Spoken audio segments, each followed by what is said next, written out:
The Sykes-Pickavant story. 100 years traveling along a long and winding road. With ups and downs, twists and turns, but still going strong in 2025. A timeline from sbarchive.org. The first full year of post-war production for Ford Dagenham was 1947, and the favourite car of spivs, gangsters and bank robbers, the Ford V8 Pilot, was launched. In 1945, the United Nations were formed to save succeeding generations from the scourge of war, to reaffirm faith in fundamental human rights, to establish conditions under which justice and respect for the obligations arising from treaties and other sources of international law can be maintained, and to promote social progress and better standards of life in larger freedom. In post-war Britain, at the 1948 London Olympics, the Austerity Games, 59 nations were represented at events centred on Wembley Stadium, known at the time as the Empire Stadium. At the Pictures, in 1946, James Stewart, a wartime bomber pilot, starred in It's a Wonderful Life. Bogart is back again, hunting for the treasures of the Sierra Madre in 1948, whilst Orson Welles is back with The Third Man in 1949. The disruption caused by the war continued well beyond 1945, and much work was needed to revive the vehicles that were built in the late 30s. No doubt there were many difficulties in obtaining spares and repairing vehicles.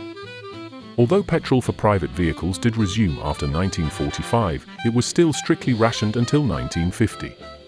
So far, the SP archive hasn't located any company catalogues or literature for this period, and most likely none was produced. However, if any visitors to the archive have any such material or photographs from this time, we would be pleased to obtain copies. In the USA, car makers were launching jazzy cars with big fins and chrome. In the UK, Ford launched the Mark I Zephyr in 1951, but also more mundane facelifts and new designs like the 1953 Popular 103E and 1959 Anglia 105E. Following the 48 Olympics, a huge new Festival of Britain opened on the South Bank in 1951 and was possibly most famous for the futuristic Skylon. Following the death of King George VI, Elizabeth became Queen in 1952 with an elaborate coronation in 53, the same year that Hillary and Tenzing conquered Everest. In the 50s, the big screen saw upbeat films like Singing in the Rain, 1952, but also darker movies such as Seven Samurai, that would later inspire The Magnificent Seven. Hitchcock appears with Vertigo in 1958 and North by Northwest in 59. By the early 50s, the UK motor trade along with the rest of the country was getting fully back on its feet. Sykes-Pickavant published a new catalogue in 1952 and were now operating from the Apkaway Works in Bow Street, Birmingham.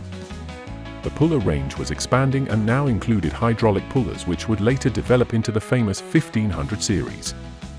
General-purpose valve spring compressors were being made, along with brake pipe flaring tools and special application tools, like the timing gear extractor from Morris and Wolseley. Another diagnostic tool appeared in the form of the Apkaway tester for Borg-Warner automatic gearboxes. A stellar decade by any standards. Ford launched a string of new and extremely popular models. 1961 Consul Classic, 1962 Cortina Mark I, 1963 Corsair, 1965 Transit Mark I, 1968 Escort Mark I, 1969 Capri Mark I. Pop music was bursting out with the Beatles leading the rush, forming in 1960 and chart-topping in 1962 with Love Me Do. JFK was shot in 1963, sending shock waves around the world. In 1966, England wins the World Cup against Germany, an achievement that's never been equaled. In 1969, Concorde takes its first flight, and the first men set foot on the moon. As if the 60s weren't already packed with creativity, a string of blockbusters hit the Odeons, Gaummonts, and ABCs around the UK.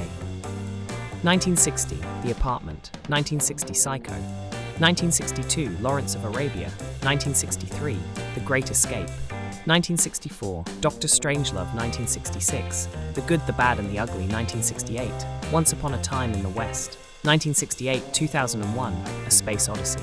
Both the Sykes and Pickavant companies came swinging into the 60s, following the rest of the country into this booming period. In 1960, Sykes-Pickavant launched a new form of customer communications. their first ever newsletter and written by their Midlands technical representative, a Mr. Jack Webster, acting as guest editor. In the first issue, this document had no name but instead invited readers to make suggestions.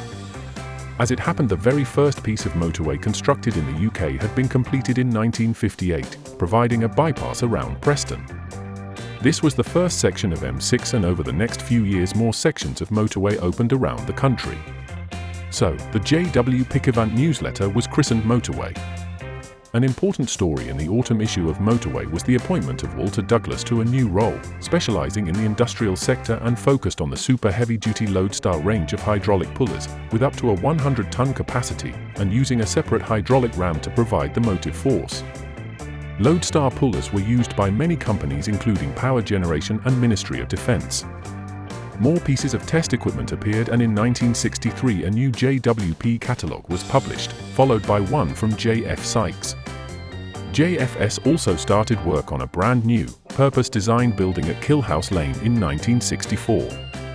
This was to serve as both office premises and a factory for assembly and warehousing. The JWP demo van was out and about.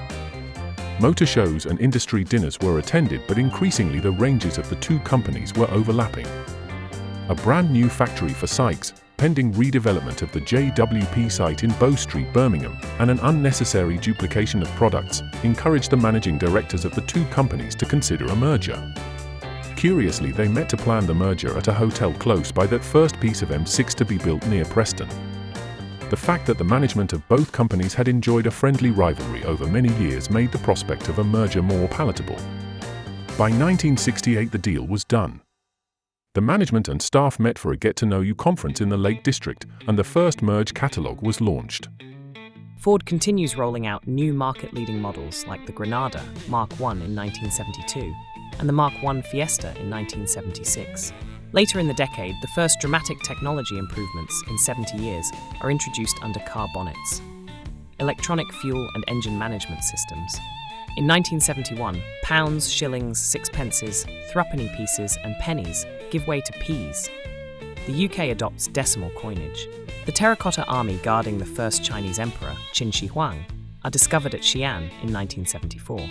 Apple Computer, Inc. was founded in 1976 by college dropouts Steve Jobs and Steve Wozniak. Their first products were assembled in Jobs' garage. Hollywood was on a roll with yet more giant films opening. 1971, A Clockwork Orange, 1972, The Godfather, 1973, The Sting, 1974, Chinatown, 1974, The Godfather Part 2, 1975, One Flew Over the Cuckoo's Nest, 1977, Star Wars A New Hope, 1979, Apocalypse Now, 1979, Alien.